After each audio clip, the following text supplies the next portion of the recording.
Good evening, everybody. Thank you for joining us. Very happy Pesach, isn't Pesach to all, and hope that you've all been able to enjoy a wonderful Seder with family. And thank you for coming here and in the season of freedom and to join us this evening. We are having this webinar tonight as part of our Season of Freedom, the Festival of Freedom for Jews during Passover. But we're also having this webinar tonight to remember the Shoah and Yom HaShoah, which is commemorated based on the Israeli calendar, so it'll change for us next Thursday, April the 24th or the 26th of Nisan.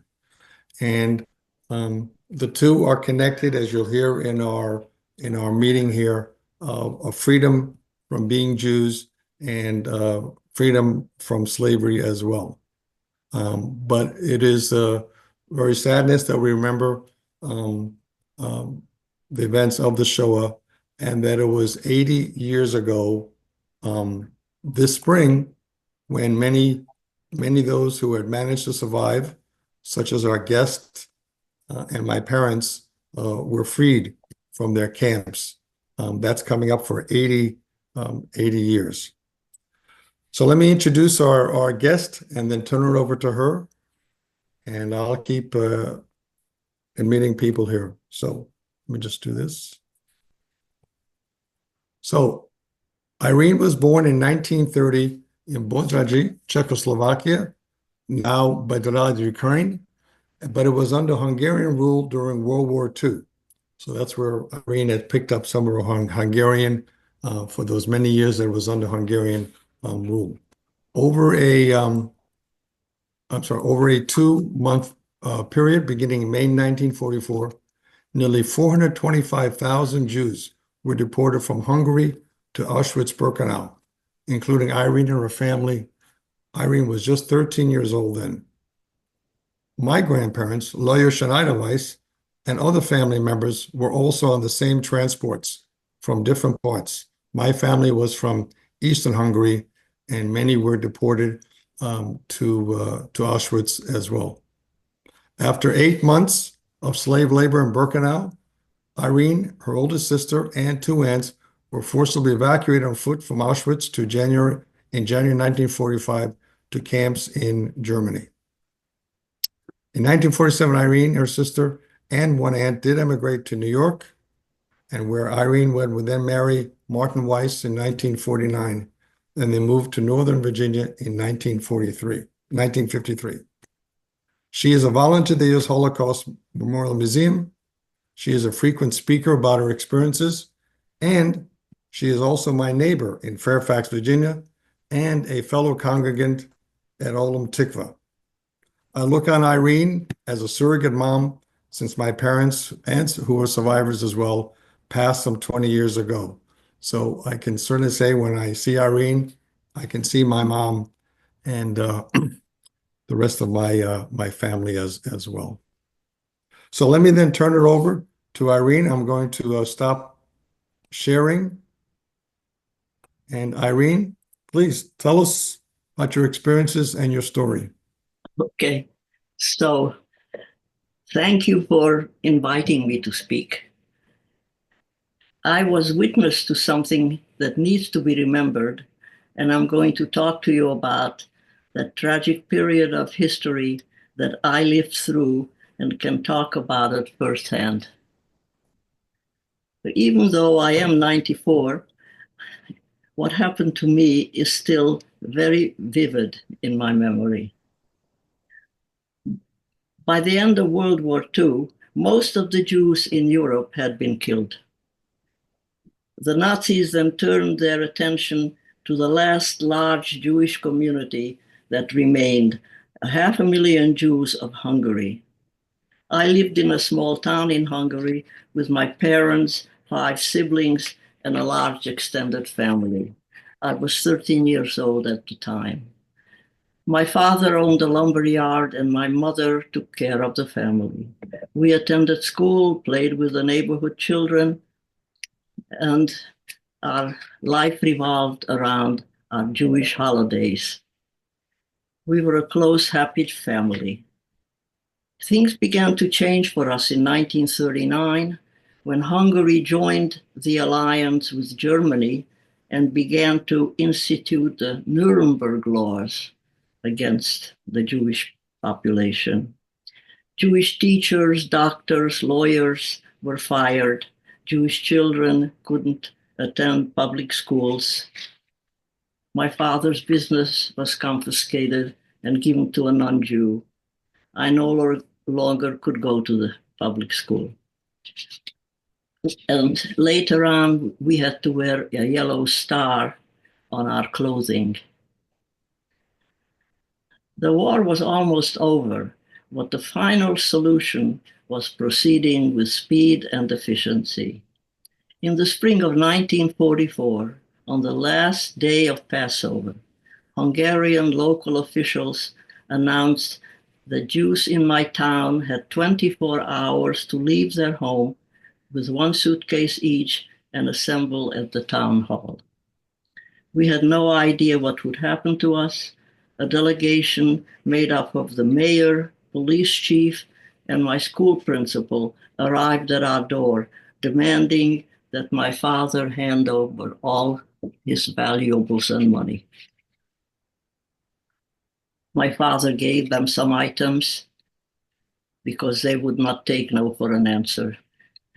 Then we left our house. We closed the gate behind us so our dog wouldn't follow us. Along with 10 other Jewish families in our town, my family was taken to an abandoned brick factory some miles away. There we joined thousands of Jewish families from neighboring towns that were brought to this place. This became a ghetto. We were kept there for almost a month in overcrowded, unsanitary conditions. The men were called in for interrogation. They demanded more money and more valuables. Our food supply from home was quickly gone, and we became dependent on the soup ration. After about a month, a freight train arrived on the track alongside of the brick factory. Orders were shouted to get out, get your belongings, get into the train. We joined the crowd heading for the boxcars. No one told us our destination. My family struggled to keep together. We all managed to get into the same boxcar. There were 80 to about 100 people in each boxcar. For the sake of modesty, men moved to one side and women to the other side. A guard slammed the door shut and bolted it from the outside. Instantly, it was dark. People sat on the floor back to back. Hours later, the train began to move. The only source of air was a small window in the top corner. There was a bucket for the toilet. Hours passed, 2 nights, 2 days. The buckets filled up. Finally, the train stopped.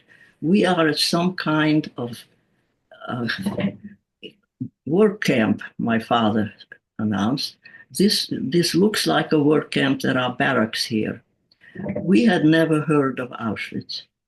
The doors opened and air and light rushed in. There were dogs, guards with guns, prisoners in striped uniforms. Get out, they shouted, and leave everything behind. My mother quickly grabbed some extra clothing and told us to put on some layers. My head was already covered with a kerchief, and I put on an oversized winter coat. In the days, I jumped out of the boxcar, down onto the platform, along with thousands of other people. My family reached for one another, urgently trying to stay together in the swarm of people, noise, and confusion. As soon as we were out of the train, all our possessions were dumped onto the platform and were loaded into waiting trucks. A guard shouted, men to one side, women and children to the other. In an instant, my father and 16-year-old brother Moshe were lined up in a large column of men off to one side. I never saw them again. My mother, sisters, younger brothers, and I were in a large column of women and young children. The column edged forward. When we reached the front, a dozen or more Nazi guards blocked our way. One held a small stick. The one with the stick motioned my sister Serena, who was 17 years old, to one side. In the next moment, he motioned my mother and two little brothers, Reuven and Gershon, to the other side. They disappeared from view. Only my younger sister, Edith, and I remained. The stick came down between us, sending her towards where my mother went. The Nazi guard looked at me and hesitated for an instant. Although I was only 13 and would have been selected to go with the children, the kerchief on my head and my big coat might have thought that I was older. He motioned me in the direction of my older sister Serena and where the other young adults went, and turned his attention to the women and children lined up behind me. I leaned over, trying to see if I could see my sister Edith catching up with our mother. It was not possible for me to see what happened to her in this fast-moving crowd. I learned later, after the war, that this very moment was captured in a picture taken by the SS, which is now part of the permanent exhibition at the United States Holocaust Memorial Museum. And I will show you this picture in a few minutes. Our family tried to stay together so hard. We were completely torn apart. The trauma of the family being torn apart has never left me. Serena and I were then taken into a bathhouse where we were shaved, disinfected, and handed prison clothes. We were moved to a barrack with about 200 other women. We still didn't know where we were. We asked the other prisoners, when are we going to see our families? A woman pointed to a chimney and said, do you see the smoke? There is your family. I thought, why would anyone say such things to us? In a few weeks, we were sent to work at a storage and processing area near crematorium and gas chamber number 4, where we sorted through the mountains of things people brought with them: clothing, shoes, eyeglasses, toothbrushes, baby carriages, and every other household item brought by people arriving on the many transports from Hungary. And we also sorted through the clothes that were brought out of the gas chamber. Because we worked and lived next to a gas chamber, a crematorium, we soon had first-hand knowledge of what had happened to our families. Day and night, columns of young mothers with children and elderly men and women passed by our barrack. We watched them enter the gate that led to the gas chamber. Sometimes they called out questions to us, but nothing could have saved them by then. Day and night, the trains kept coming. First, I would hear the hissing of the steam engine arriving at the platform and the whistle of a train. Within a half hour or so, hundreds of women, children, and elderly would pass by our barrack and disappear into the entrance of the gas chamber. Those arriving at night saw the smoke and flames belching from the chimneys and the burning of bodies in open pits.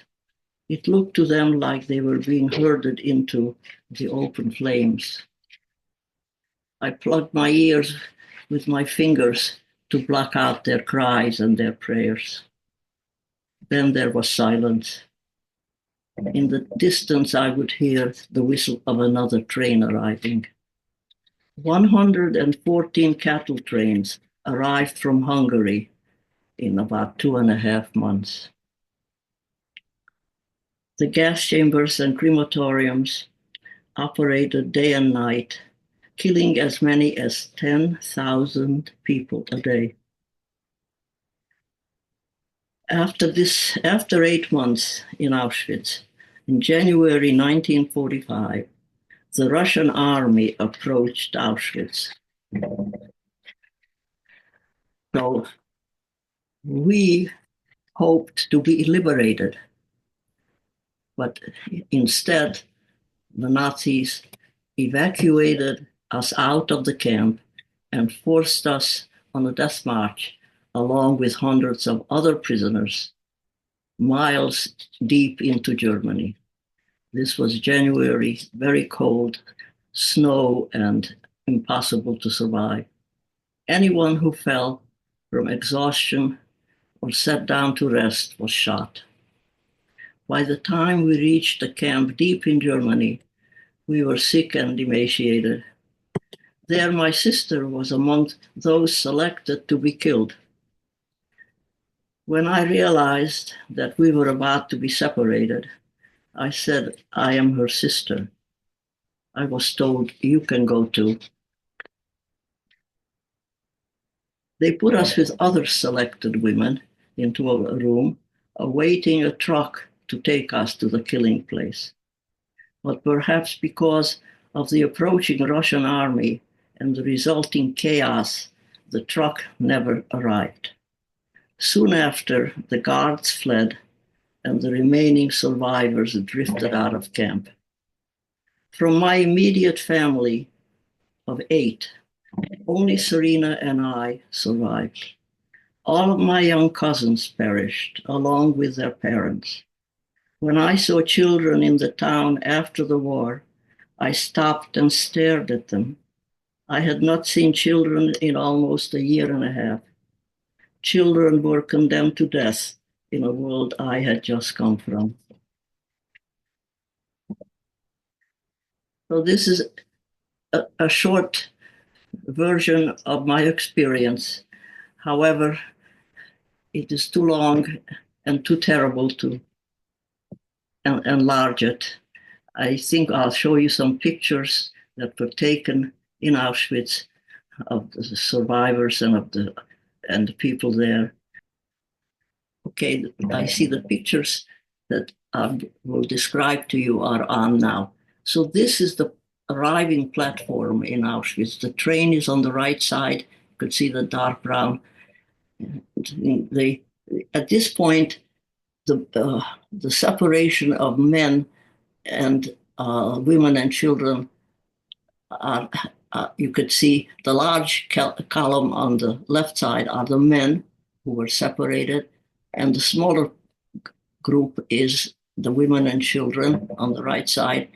And the red circle surrounding me is, I am the one right there trying to see, to see if my little sister Edith caught up with our mother. I wouldn't leave because I was terrified that she will not meet up with them because there were large crowds going in that direction. And I just, after all the separation, I realized that we lost her, that she will not find our mother. And I just was absolutely terrified.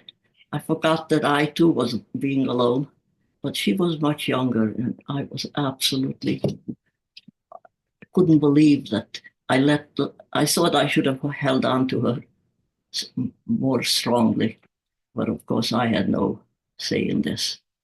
So what we're seeing here, that see the Nazi soldiers in the front, and the Jewish prisoners in the striped uniforms, they were used for controlling the crowd and kind of keep them moving, and in general just be of some help. So you see them dispersed, a few of them. And this smaller group of women, children, and elderly are the remnants of a much larger group that had already been sorted out. And if you cannot see in here, but in the picture, the clearer picture, it shows literally hundreds of women and children on their way to the gas chamber that came from this group. And this smaller group, they'll finish separating and sorting out, still sending most of them to the gas chamber. And when they're all finished with this group, they will then turn their attention to the men lined up on the left side. And because among them there are older men that they will not allow to live, and also boys who will be selected to be killed. So soon they will be sorted out, and most of them will be sent to the gas chamber. So this picture tells you a great deal. You also can see in the back things on the ground are belongings that were thrown out of the train. This is another picture still taken by the Nazi soldiers, and for whatever reason. And in here you see women and children kind of looking, just hanging around. They have no idea that they're waiting to enter the gas chamber. And the reason they are here waiting is because when the Hungarian transports came, there was a huge backup in killing. They had to wait their turn. They were even burning bodies in open pits. They have no idea what awaits them. Now, the red circle, shows my mother sitting. You just see her profile, and my two little brothers, Reuben and Gershon, and they're not looking too happy. They're just sitting there. They will not be living much longer. Unfortunately, all these people you see in this picture just waiting to enter the gas chamber. In the background, you see older men. So this means that they had already separated the men who should live and who should die, and they have been brought to the same place waiting to enter the gas chamber. This scene was repeated many, many times when all the many trains brought the Hungarian Jews in great rush to Auschwitz, because the Germans were determined not to leave that many Jews alive. They were conducting a genocide, and it was going to be successful for them. So this is basically a picture of what happened and what I remember so well. There is an album where there are many more pictures made by the Nazis that tell the rest of the story, or a lot more of the story. So I will stop now and hope that you have some questions, and be glad to answer them. Sure. First question we have is, where did you obtain these pictures? How did you get a hold of them? Well, one of the Nazi soldiers that took these pictures made himself an album of it, probably to take it home and show it off.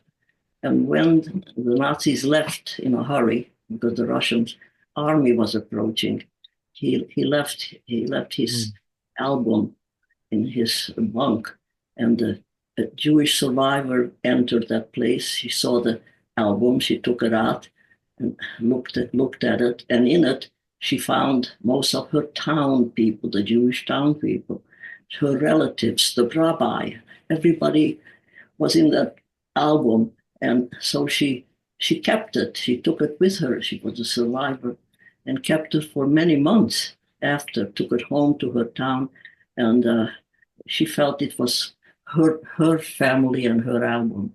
So after a while, became to be known, and She was told that this is a document, this is a history. She can't keep it, that we have to give it up. So she didn't fight that. She gave it up and was sent to Yad Vashem, and they created an album, put it together, and then it was actually on sale at bookstores. And then my daughter Leslie saw it in a bookstore in the Washington area one time, and of course she bought one immediately, brought it home to me, and when I opened it, I mean, I saw everything in it just exactly the way it happened. And even though I experienced all of that, the terrible memory of that time and what I experienced, I began to think that it was some kind of a terrible nightmare. But as I opened those pictures, I was telling myself, it's true. This is what happened. That's what happened. Now I see it. That's what I remember. I kept telling myself it's true, as though I hadn't been the one who experienced it, because it was so terribly tragic to say that, yes, I remember this is what happened. It tried to make it seem like I had some terrible nightmare. Anyhow, I turned pages, and in no time, I found myself. That picture I showed you earlier, as I'm leaning over, looking to see if I can see my sister Edith catching up with my mother. And because I was so standing there alone, somehow I ended up in the picture. I had no idea I was in the picture. I had no idea anybody was taking photographs. So when I saw myself, I thought, well, I better turn all the pages and look very carefully to see whether I can find any other family member in there, because it was everybody came the same day. And soon enough, after some of it with magnifying glass, I looked at everything, and soon I found there my two little brothers and my mother sitting in this grove waiting their turn to enter the gas chamber. Thank you for that. Let me ask, before the deportation, what do you remember about your neighbors, about your neighborhood? What do you remember that experience before you were actually deported? How were your neighbors? How was your neighborhood? Well, this was a very small farming town. There were only 10 Jewish families. There was no outright anti-Semitism. We didn't mix much with them. They didn't, but everybody knew everybody else. There was no special problem, except we were the Jews and they were not. And, so it was, but we didn't have a big problem with that. And so we mixed with the children in schools, and everything would have been very comfortable if what happened, like that Hungary might not have given up their Jews to the Nazis, except that when Germany began to lose the war, Hungary decided to withdraw from the alliance because they saw they were not going to be on the winning side. And when Hungary withdrew, Germany occupied Hungary, and they became the bosses. They became the country management. And so they immediately started to collect the Jews, because that was their aim. In no time, after the Germans occupied our part of Hungary, in 2 weeks, we were in the ghetto, in the brick factory. And then in another month or so, we were in Auschwitz, and most everybody was killed. They were rushing to finish the job now that they had a chance. And they did that to the Hungarian Jews in record time. Another question we have from our audience: how were you treated by the Russians or the Soviets, I guess, when you were liberated? Well, there were many stories about that, not many of them very pleasant. So, of course, when the Nazis, when the Russians occupied our town and our area where we lived, they found Hungarians, no more Jews. And apparently, since Hungary was originally enemy to, so they did a job on the Hungarian population. They really killed many of them because they were originally enemy to the Russians. When you were liberated. What as far as when the Russian army caught up with us in Germany, we were on a death march, and also some of us deep in Germany. When the Russian army caught up with us, they liberated the camps, but we were unfortunate because when when in this last camp, typhus broke out, and most of the people were sick and dying. And a few Russian soldiers came into our camp and took a look, and they saw there was a contagious disease. They left and never came back, abandoned us completely. We had no transportation, we had no food, we were all sick. We were stuck there, even though we could have left the camp, we couldn't because everybody was sick, and transportation was absolutely not possible. So we suffered quite a bit. People died after liberation because we were not helped after liberation. So many could have lived with a little bit of care, to take us to a hospital and feed us and so on. So we had a terrible time after liberation. It took many months before we really left it and ended up in Prague, Czechoslovakia. So when you came to America, you were married, you had a long marriage and children. How did you come to tell your story of your survival to your children? Well, according to their age, you began to talk about it. They didn't have grandparents. Other people, children had grandparents, so they would ask about it. So because you can't tell children such horror stories. So I would say something like there was a war, a lot of people died, and they also died. And that was a shock enough, that they were died in the war. And as they grew older, I brought the Jewish situation into it. That Jews were, especially Jews died because they were,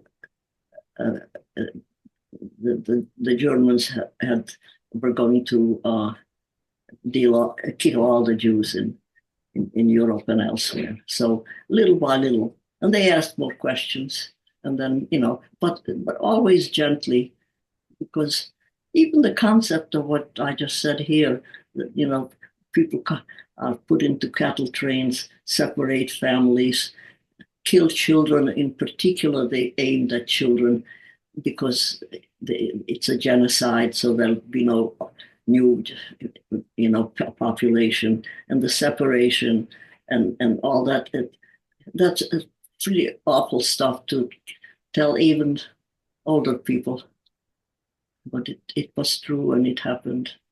And the Germans, I feel that they, yes, there are survivors, but their aim to kill the Jews by genocide pretty well succeeded, because 6 million people are just about the total population. The remnants who survived, that really was they succeeded pretty well. And I do understand we're lucky and some of us survived, but they worked hard to make sure none of us would survive. Wonderful, wonderful. And you were talking a little bit about the anti-Semitism before the war.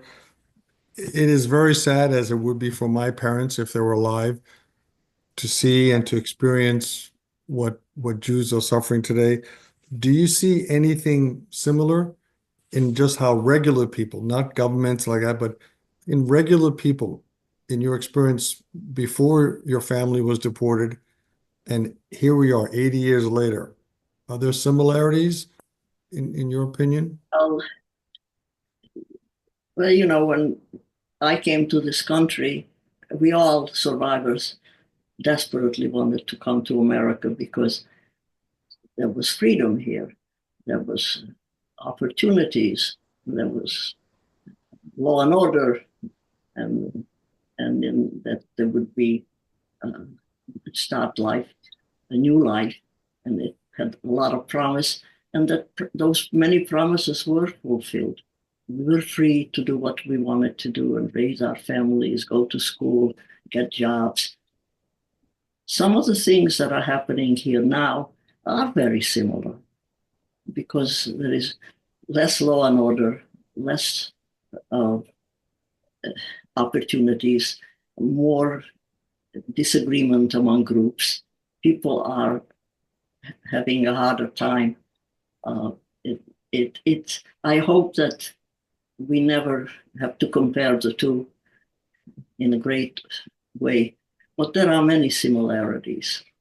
That the rule of law is not as tight as it should be, and that's very dangerous when there is no rule of law, and that we know that if you're not guilty, then you go free. Thank you. We have a very nice comment and a question of one of our attendees. His mother is also 94, and he says, you are looking in excellent health. Well, thank you. And he would like to ask, how many children, grandchildren, and great-grandchildren do you have? Okay, so my daughter is sitting right here. So I have two sons and a daughter. I have uh, three I have three children, two sons and a daughter, six grandchildren, and four great-grandchildren. And a brand new one born just a week ago. And everybody says Mazel Tov. Thank you. Mazel Tov on that. That is so wonderful to hear. And I'm a volunteer at the museum, as is Irene. I volunteer there on Mondays, and I see Irene and others there, and they're all very spirited, very, very determined to tell their story. And as Irene mentioned, with developments in our country and the world of these last several years, even more determined to tell this the story.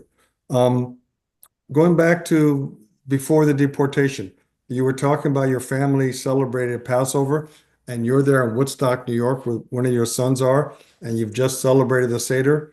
What memories do you have of Pesach back in the old country? Oh, they were highlight of children's lives anyway. Great preparation, new food, new dishes, new everything. It was children loved Passover, and matzah was. Some people don't like matzah. We thought it was the best cake. You could only have it once a year. We couldn't get enough. They were very exciting.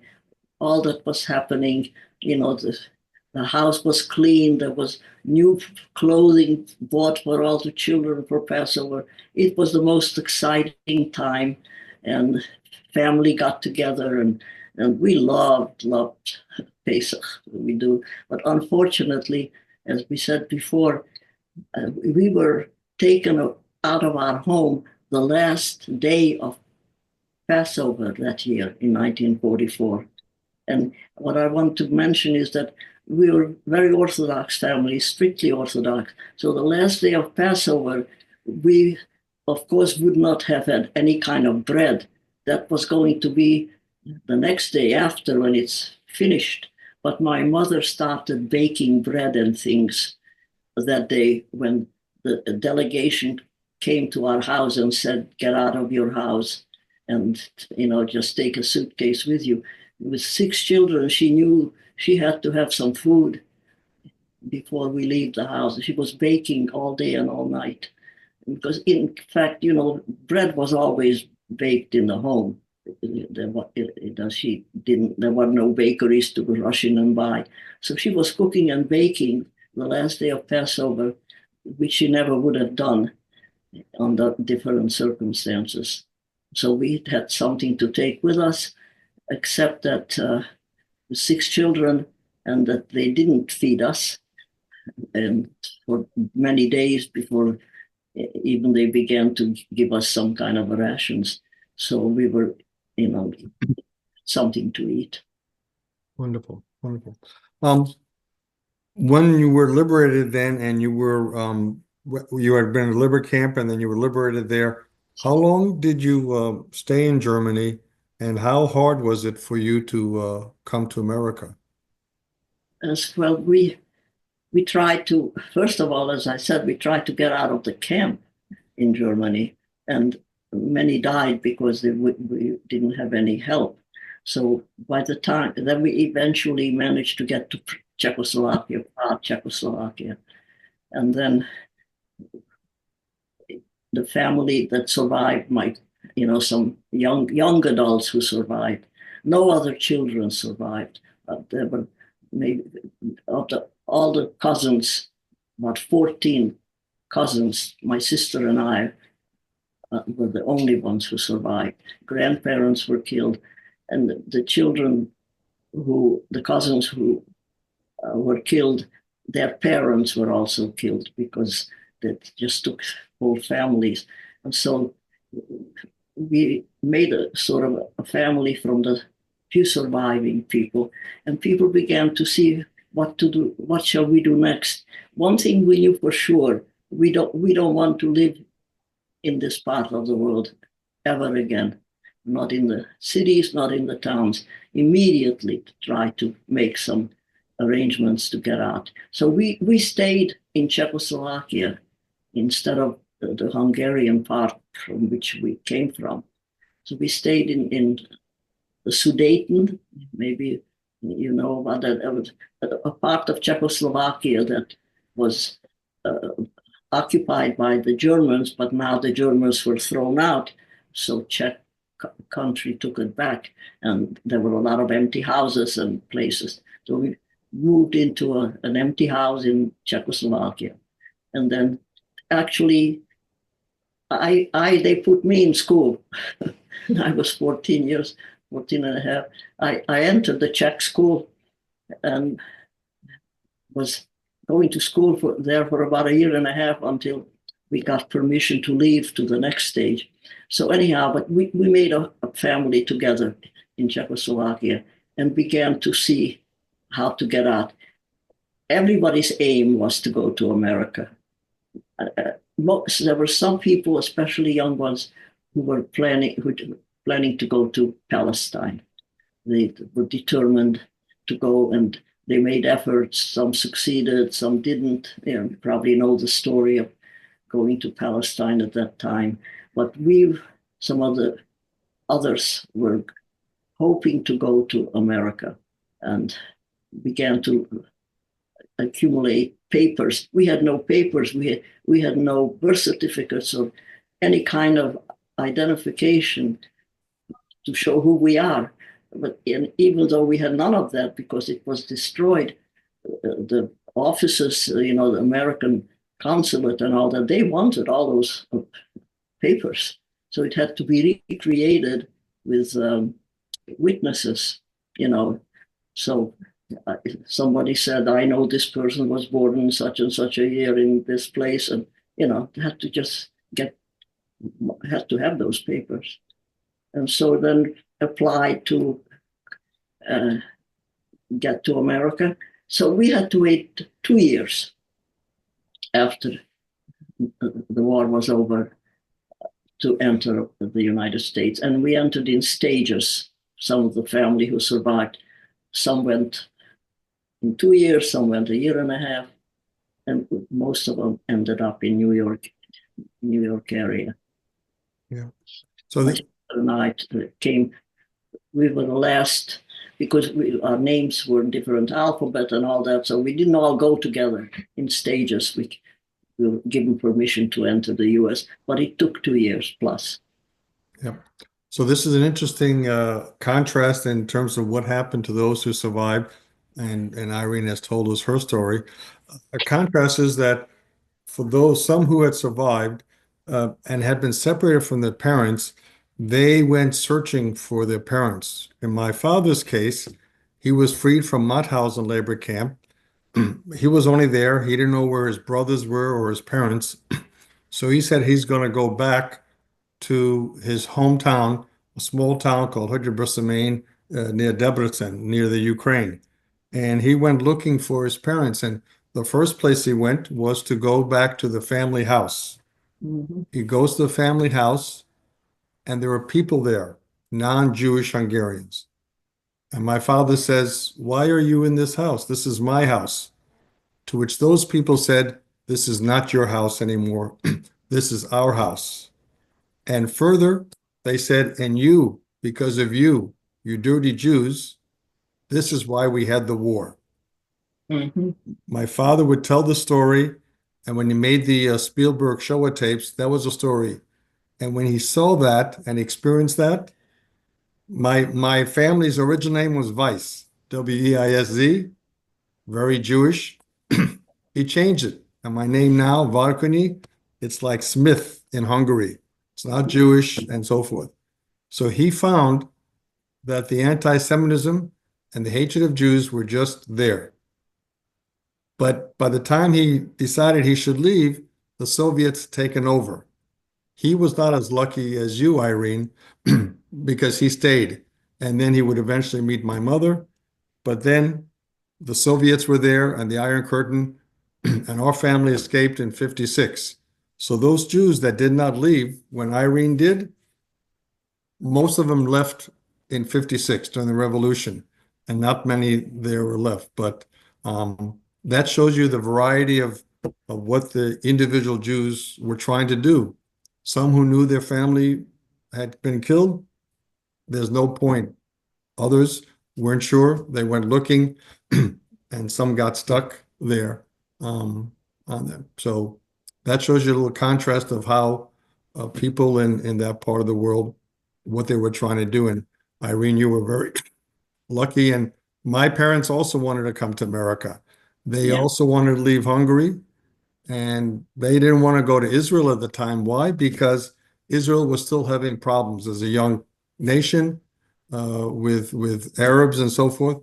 And my father and my mother wanted to see peace and to be free to be Jews, as Irene, as you came as well. And it was just wonderful and blessed that we've had those experiences. Irene, anything else you would like to tell us before we close our webinar? Well, I would encourage you to go to the museum and to see the exhibits Mhm. because it's very well laid out and it's very easy to understand and many ways to find out all the details. If you're interested in some particular country, maybe where your families perished, or you can find out about that too. And and also I think there are many books on the topic. It's really most interesting and very painful to read biographies, people who wrote about their particular stories in great detail, and you just can't believe that the Jewish families could have suffered so terribly. So you should you should try to know more than you already know about the Holocaust, the genocide of the Jews, and of course support people who are want to keep that story going. We must never stop talking about it. We must continue to tell the story because it was a horrendous slaughter of innocent people and innocent children. So keep that memory alive forever. That's the best thing that I think you could do, and then talk about it, and don't take anti-Semitism in somebody's calling you names or whatever. Speak up, speak up. We can't lose much more than we already have by just speaking up. being proud of being Jews. I'm very proud of being a Jew. I would never want to be anyone else, despite all everything else. So spread the word and talk about it and read more about it, learn more about it. For sure. And in fact, the museum in DC, the Holocaust Memorial Museum in DC, is going to be undergoing a major renovation. The permanent exhibit is actually going to be closed for perhaps a couple of years. They want to, not modernize is the right word, but they wanted to re-explore how to tell the story. The experience has been that many who visit the museum see that, they can see what happened, but sometimes they have the feeling this is ancient history, that it happened then, and that's it. And the museum definitely wants to have it where it continues and the story does not end with liberation that Irene had or that my parents had. That story continued. And the museum is going to revitalize the exhibit and bring that story so that the young people, especially go there, will better understand that. Right now, it's very hard for a 15 or 16-year-old when they're there on the school trips to really fully understand because it Well, looks so ancient. But the story perhaps, is difficult to understand, but I'm grateful that I've lived to this day where when I speak to groups, I tell them that it happened to me. It's not ancient history. I am still alive. It happened in my time, so that they should not think that it's ancient history. There are others who are still alive who experience that. So, and of course, we worry about the deniers. And again, if a survivor speaks and they can, get some feeling about it, maybe they will not be deniers. We worry about deniers. It never happened. for sure. And if I may, I'd like to introduce another very good friend and neighbor in the Fairfax area, the former Speaker of the Virginia House of Delegates, the first female and Jewish speaker in 400 years. That's a long time as a speaker. Eileen Filler-Corn for some comments. She knows Irene as well, and she's very active as well in anti-Semitism, fighting it. Eileen, please. Thank you so much, Irv, and I appreciate this. I won't take up the time. Everyone's here to hear Irene, and I just wanted to thank you, Irene, again. It's a honor and a privilege to know you, and I've had the opportunity to speak with you numerous times and be on different panels as well, and for you to be on today, in light of what's going on and what we're all witnessing, is that much more important. I just your bravery and your honesty. The importance cannot be overstated on you standing up like this and telling your story over and over again. I've been at schools where you've spoken to students, educating the young.